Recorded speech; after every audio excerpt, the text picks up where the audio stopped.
In the flickering firelight of ancient temples, when did humanity first dare to imagine that all the spirits of earth and sky might bow to one supreme power? What force could compel entire civilizations to abandon the gods that lived in every tree, every stone, every breath of wind, and surrender their faith to a single invisible deity? This is the story of one of humanity's most profound transformations, the journey from a world alive with countless spirits to the revolutionary concept of one divine presence ruling over all. The ancient world breathed with divine life. In the shadowed groves of prehistoric Africa, where humanity first learned to think, every rustling leaf whispered with ancestral voices. The Khoikhoi peoples of southern Africa knew that their ancestors dwelled in the wind, their spirits guiding the rains that nourished the earth. Along the fertile banks of the Nile, where Egyptian civilization would rise to touch the heavens, fishermen poured libations into the sacred waters, knowing that river spirits demanded respect before yielding their bounty. This was animism in its purest form, a worldview where consciousness permeated all existence. The scent of burning cedar carried prayers to tree spirits. The crack of thunder announced the anger of the sky gods. Every mountain peak, every desert dune, every flowing stream pulsed with its own divine essence. In ancient Mesopotamia, the Sumerians built their first temples not to honor distant deities, but to house the spirits they believed literally inhabited specific locations. The ziggurat of rose like a mountain from the plains because the god Nana was thought to dwell within its very stones. But even in this world of countless spirits, the seeds of something revolutionary were already taking root. In the mystery schools of ancient Egypt, priest scholars gazed at the stars and began to perceive patterns that suggested a deeper unity. The god Ra, lord of the sun, seemed to touch every corner of existence with his light. His daily journey across the sky connected earth and heaven, life and death, order and chaos. Perhaps some whispered in temple corridors heavy with frankincense. All other gods were merely aspects of this one supreme power. The first great revelation would come not through philosophical contemplation, but through crisis and transformation. Around 1353 BCE, a young pharaoh ascended to the throne of Egypt with a name that honored the traditional god Amun, Amenhotep IV. But within years of his coronation, this ruler would shake the foundations of one of the world's oldest civilizations by declaring a truth that seemed impossible to his subjects. All the gods they had worshipped for millennia were illusions, shadows cast by one true deity, the Aten, the solar disk whose light gave life to all existence. The transformation was swift and radical. In the workshops of Memphis and Thebes, artisans who had spent their lives carving images of falcon-headed Horus and ibis-headed Thoth suddenly found themselves forbidden from depicting any god save the sun disk with its radiating arms ending in hands that bless the earth. The pharaoh changed his own name to Akhenaten, effective for the Aten, and began construction of an entirely new capital city, Akhetaten, the horizon of the Aten, where no temple would house any deity but the one. The psychological shock was profound. Imagine the bewilderment of Egyptian priests who had served in temples where dozens of gods received daily offerings, where sacred animals were mummified as divine incarnations, where every noom had its own protective deity. Suddenly, they were told that Sobek did not dwell in the crocodiles of the Nile, that Bastep did not purr in the temple cats, that Thoth did not guide the movements of the ibis. All divine power flowed from a single source, invisible, ineffable, beyond the comprehension of mortal minds, yet intimate enough to breathe life into every living thing. Yet Akhenaten's revolution died with him. Within decades of his death, the old gods returned with unprecedented fervor, Temples to Amun-Ra rose higher than ever before, as if Egypt sought to compensate for its brief flirtation with monotheism. But the seed had been planted. The very attempt at monotheism created a theological vocabulary, a conceptual framework that would echo through history. The beautiful hymns to the Aten, carved in stone at Tel El Amarna, spoke of a God whose love embraced all creation, whose power transcended all earthly boundaries, language that would reappear in psalms and prayers across cultures and centuries. Far to the northeast, in the harsh mountains of ancient Persia, another revolutionary was experiencing his own divine revelation. Zoroaster, known to his Persian followers as Zarathustra, walked among the fire temples where his ancestors had honored the ancient Indo-Iranian gods. These were Mithra of the eternal covenant, Vayu of the wind, and Anahita of the waters. But in the dancing flames, Zoroaster perceived a truth that would reshape the spiritual landscape of the ancient world. The revelation came sometime in the 6th century BCE in the form of a direct encounter with Ahura Mazda, the wise Lord who declared himself the one uncreated creator of all existence. The experience was so overwhelming that Zoroaster's own family initially rejected his teaching. How could they accept that all the Azatas, the divine beings they had honored for generations, were merely servants of this one supreme deity?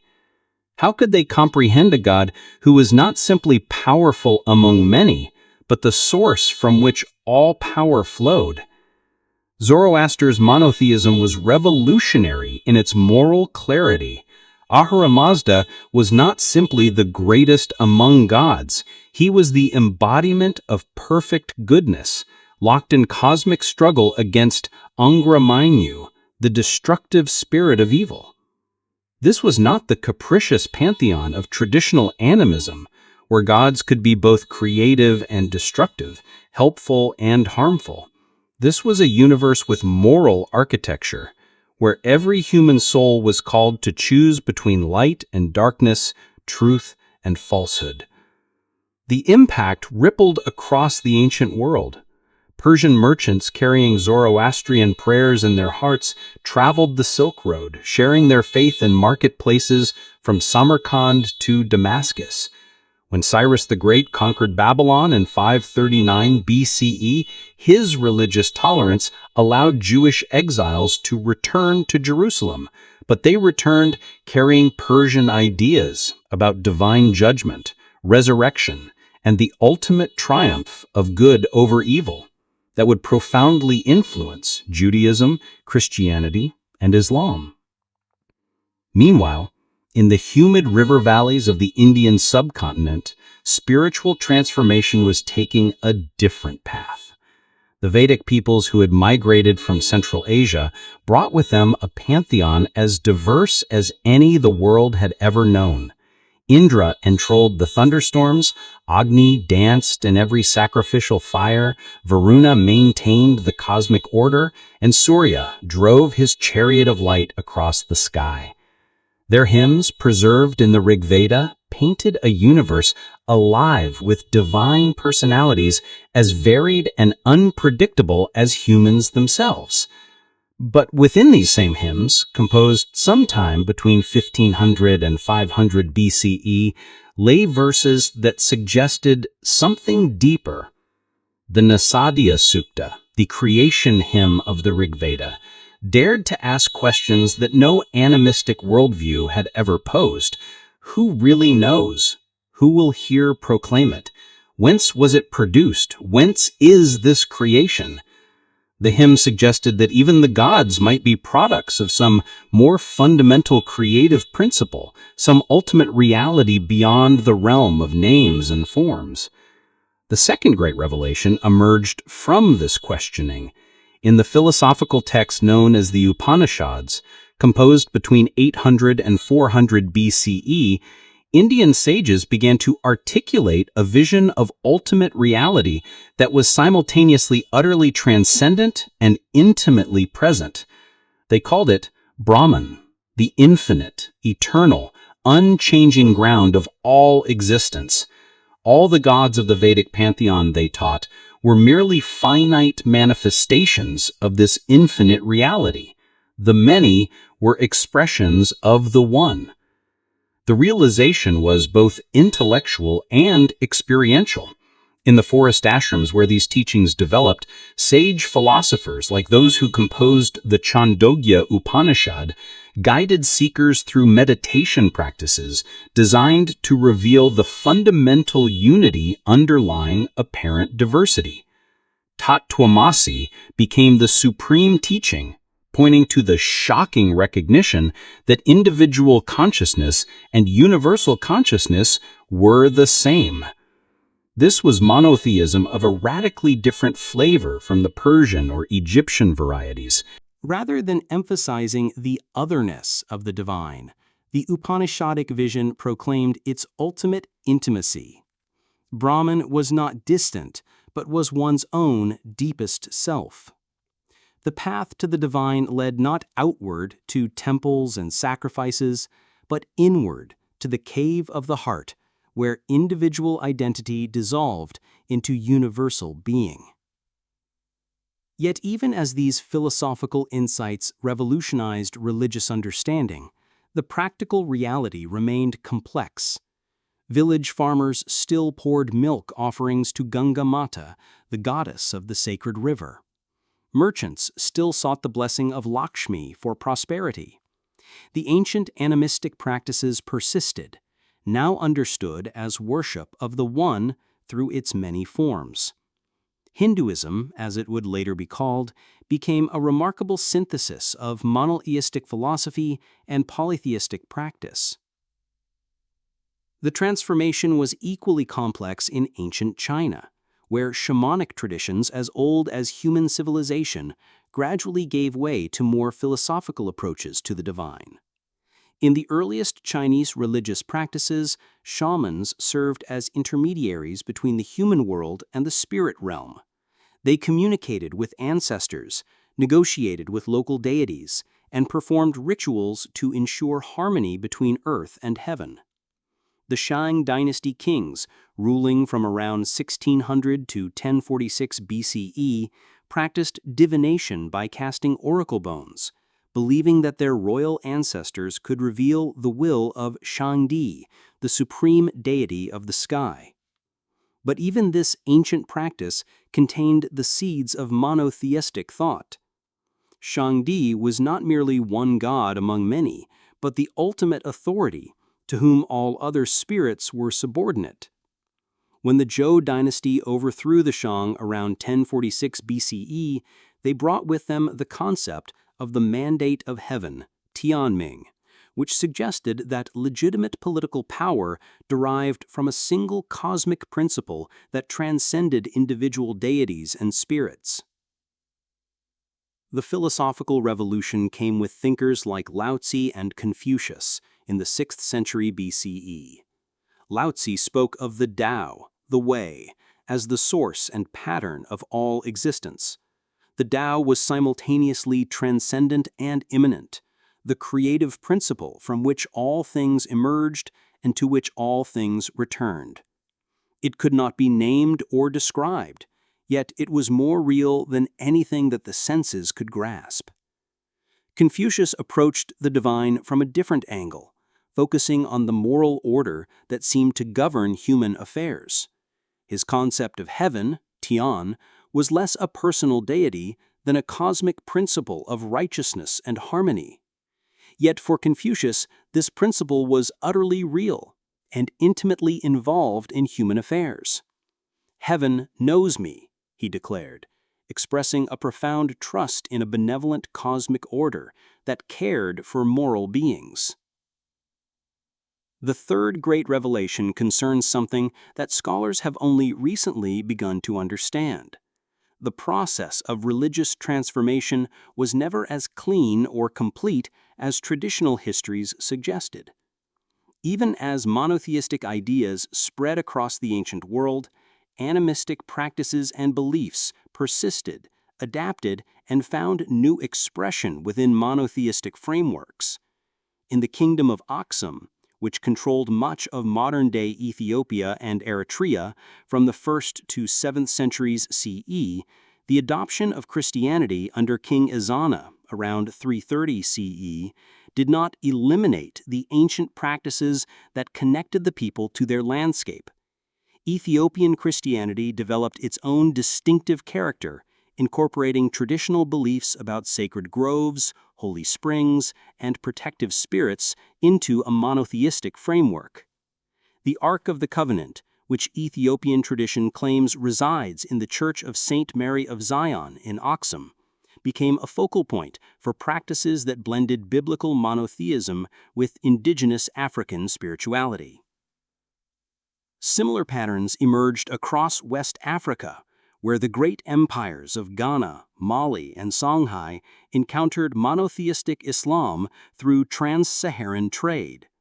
The conversion of rulers like Mansa Musa of Mali, who undertook his famous pilgrimage to Mecca in 1324 CE, did not erase the spiritual traditions that connected his people to their ancestors and their land.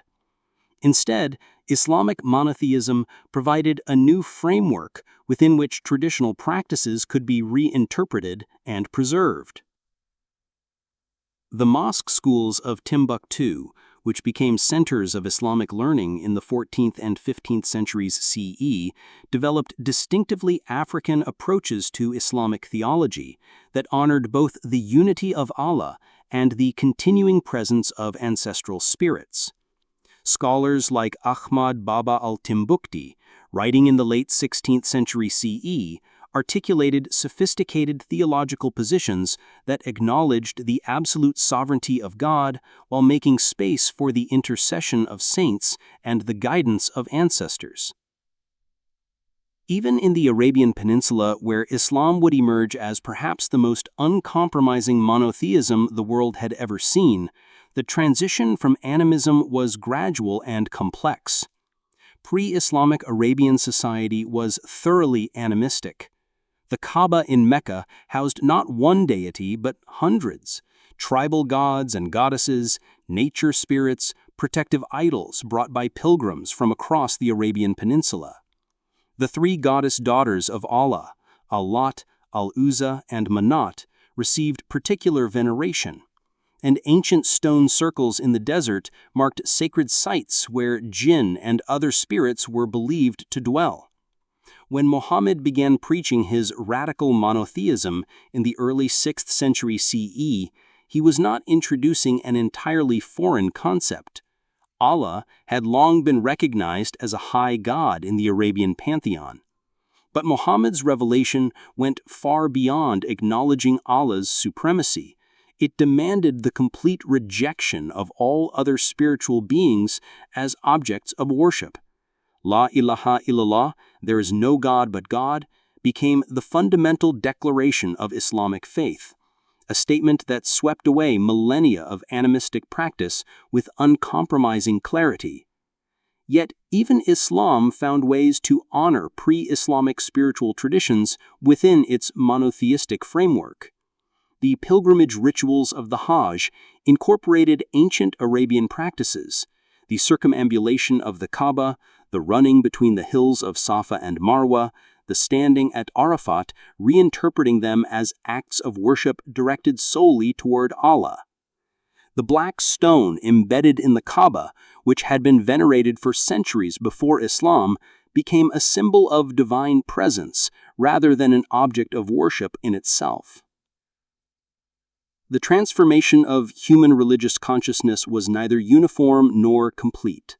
In the temples of Angkor in Cambodia, where Hindu and Buddhist traditions merged in the 12th century CE, reliefs depicting the churning of the ocean of milk show gods and demons working together to extract the nectar of immortality, mythological thinking that coexisted with sophisticated philosophical monotheism.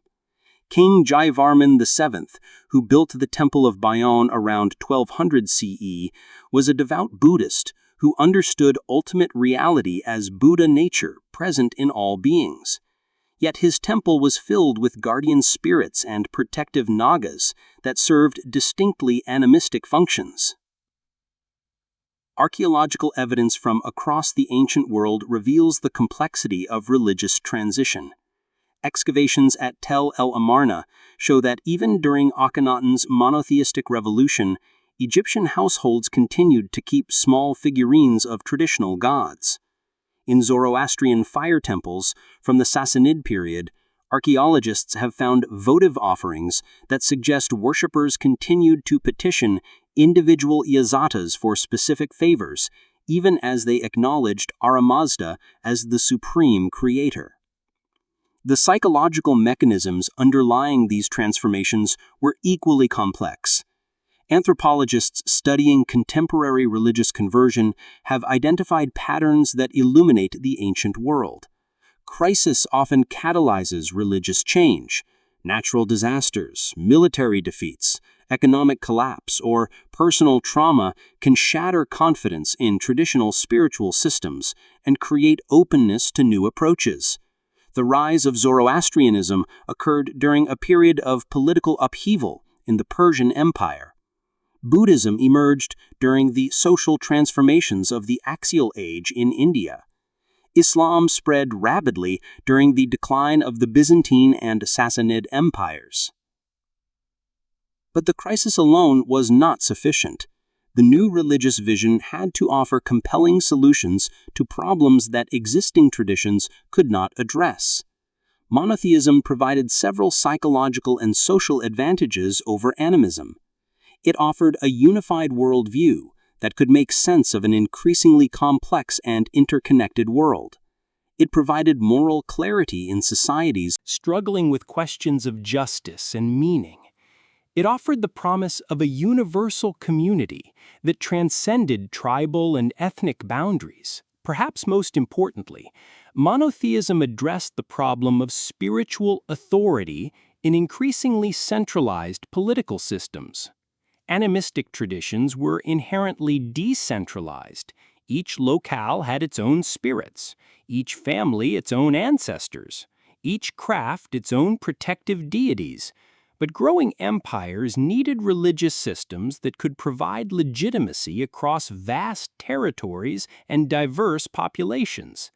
A single supreme deity could serve as the ultimate source of imperial authority in ways that no collection of local spirits ever could. The spread of monotheistic ideas followed the trade routes and migration paths that connected the ancient world. Buddhist monks carried their teachings along the Silk Road from India to China, adapting their message to local spiritual traditions while maintaining core insights about the illusory nature of separate selfhood. Christian missionaries spread through the Roman Empire and beyond, translating biblical monotheism into Greek philosophical categories and Germanic tribal concepts. Islamic scholars and merchants carried the Quran from Spain to Southeast Asia, developing distinctively local forms of Islamic practice that honored both universal principles and regional traditions. Language itself became a vehicle for theological transformation. The Hebrew concept of Elohim could refer either to the one God or to divine beings in general, allowing for subtle transitions between polytheistic and monotheistic understanding. The Sanskrit term Brahman carried connotations of growth and expansion that suggested ultimate reality as a dynamic creative force rather than a static divine being. The Arabic word Allah, derived from al-Ilah, the God, implied uniqueness and transcendence while building on familiar Semitic religious vocabulary. Music, art, and architecture played crucial roles in making monotheistic ideas emotionally compelling. The soaring arches of Gothic cathedrals lifted worshippers' attention toward heaven while creating acoustic spaces that made human voices seem to merge with divine harmonies. The geometric patterns of Islamic art suggested infinite complexity arising from simple unity, visual metaphors for monotheistic theology. The devotional poetry of Sufi mystics like Rumi and Hafez used the language of human love to express the soul's longing for divine union, making abstract theological concepts intensely personal and immediate. The transformation was never merely intellectual. It was embodied in new forms of spiritual practice that engaged the senses and emotions in distinctive ways.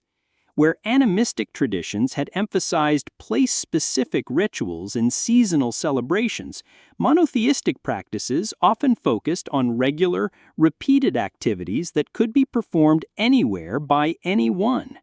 The 5 daily prayers of Islam, the meditation practices of Buddhism, the psalms and hymns of Judaism and Christianity, these created new rhythms of spiritual life that reinforced monotheistic consciousness through bodily repetition and communal participation.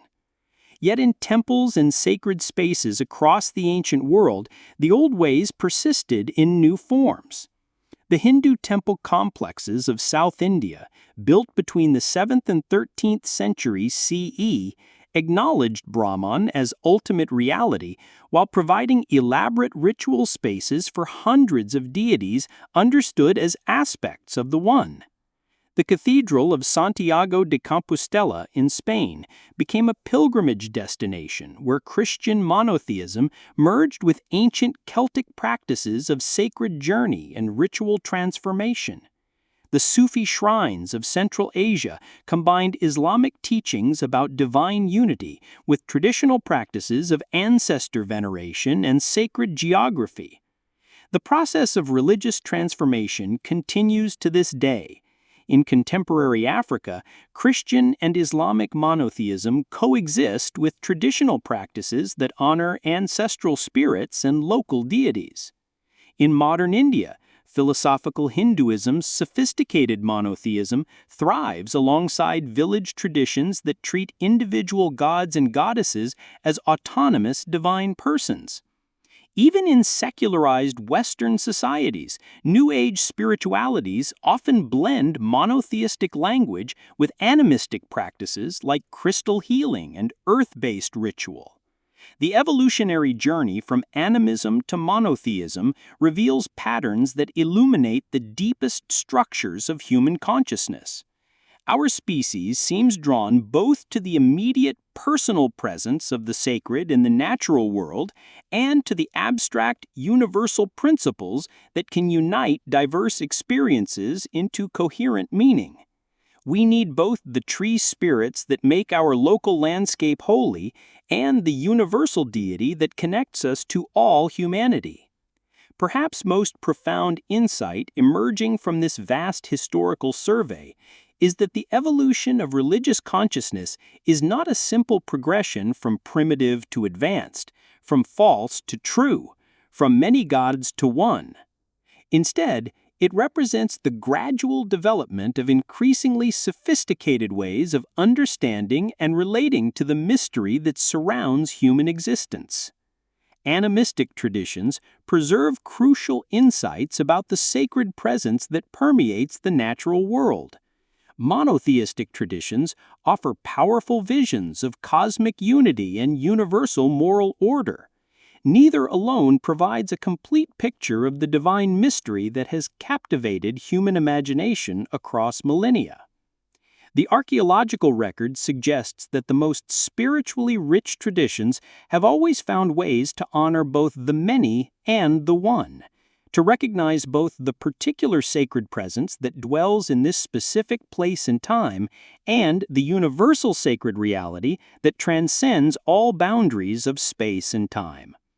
The Hindu concept of Ista Devata, the chosen deity who serves as a personal focus for worship of the formless Brahman, exemplifies this integration. So does the Catholic tradition of patron saints who intercede with the transcendent God on behalf of particular communities and causes. So does the Sufi understanding of the perfect human who manifests divine attributes while remaining united with the absolute reality.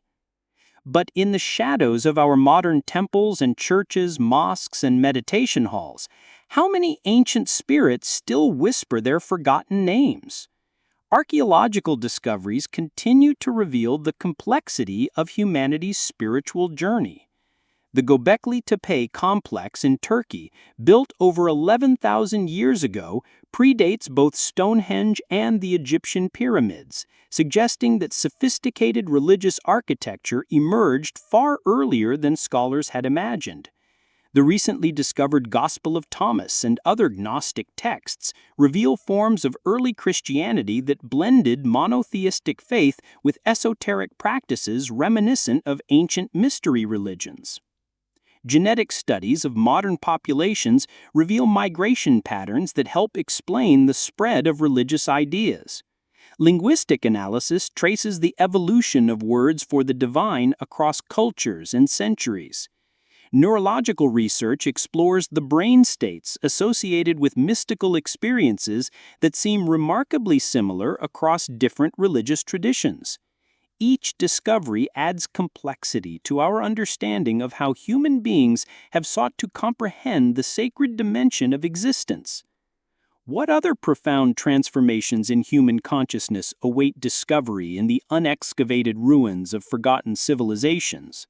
What spiritual innovations might emerge as our species faces the challenges of an increasingly interconnected yet fragmented world? The story of humanity's religious evolution is far from complete. In laboratory and library, in archaeological excavation and anthropological fieldwork, scholars continue to uncover evidence of the countless ways our ancestors have reached toward the mystery that surrounds and permeates existence. The journey from spirits to one represents just one chapter in the ongoing story of human consciousness. As we face global challenges that require both local wisdom and universal cooperation, both reverence for the earth and recognition of our shared humanity, perhaps we need spiritual traditions that can honor both the ancient animistic insight that everything is alive with sacred presence and the monotheistic vision that all existence is unified in ultimate reality. The evolution of religious beliefs continues in our own time, as ancient wisdom traditions encounter modern scientific insights, as global communication spreads spiritual practices across cultural boundaries, as environmental crisis reawakens appreciation for earth-based spiritualities, and as social justice movements draw inspiration from prophetic monotheisms call for universal human dignity. The future of human spirituality may well depend on our ability to integrate the deepest insights from both animistic and monotheistic traditions into new forms of religious understanding adequate to the challenges of our planetary age. The campfires where our ancestors first wondered about the spirits in the shadows have become the rocket engines that carry us toward the stars. But the questions that drove those first spiritual seekers remain as compelling as ever. What is the nature of the reality that surrounds and sustains us? How should we relate to the sacred presence that manifests in countless forms, yet remains forever beyond our complete comprehension? What does it mean to be human in a universe shot through with mystery and meaning? These questions continue to drive the evolution of human consciousness. In university laboratories and mountain monasteries, in urban churches and rural shrines, in the silence of meditation and the ecstasy of communal celebration, our species continues its ancient quest to understand the divine reality that animistic traditions found in every stone and tree, and that monotheistic traditions proclaimed as the one beyond the many. The journey from spirits to one has become the journey from one to a deeper understanding that embraces both unity and diversity, both transcendence and immanence, both the sacred presence that dwells in all things and the sacred reality that surpasses all understanding. If you found yourself moved by this exploration of humanity's spiritual transformation, consider diving deeper into the Origins of Faith channel, where we continue to excavate the forgotten treasures of human religious experience. From the mystery schools of ancient Egypt to the meditation caves of early Buddhism, from the fire temples of Zoroastrian Persia to the great libraries of Islamic civilization, join us as we uncover the countless ways our ancestors have reached toward the sacred mystery that continues to shape human consciousness in our own time.